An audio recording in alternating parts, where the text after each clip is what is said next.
Pemirsa, sidang penganiayaan Dr. Koas Rumah Sakit Siti Fatimah Muhammad Lutfi oleh terdakwa Fadila alias Datuk ngadir ke saksi ahli bahasa yang mano juru persidangan ahli ngungkap ke kalau pemicu penganiayaan tersebut karena ada unsur keberanian yang mancing reaksi tersebut.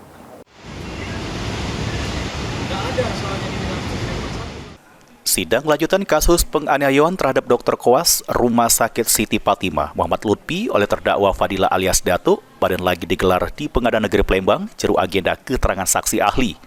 Yang mana juru sidang ini ngadir ke ahli bahasa dari Balai Bahasa Sumsel, Rini Oktaviani, yang diminta jelas ke makna dari omongan yang diduga pemicu insiden penganiayaan.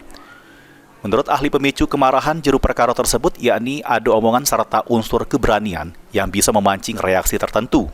Selain itu, hakim juga nanya ke sama ahli terkait video kejadian penganiayaan. Namun, ahli negas ke kalau dirinya tidak lihat videonya, cuma didengar ke rekaman suara serta teks omongannya. Ahli juga mengungkap ke dari omongan saksi Sri Meilina yang nyata ke nak jalur apa, karena saksi jawab secara spontan serta ada rasa emosi. Sidang selanjutnya masih jeru agenda pemeriksaan ahli yang digelar pada Selasa 15 April 2025 mendatang.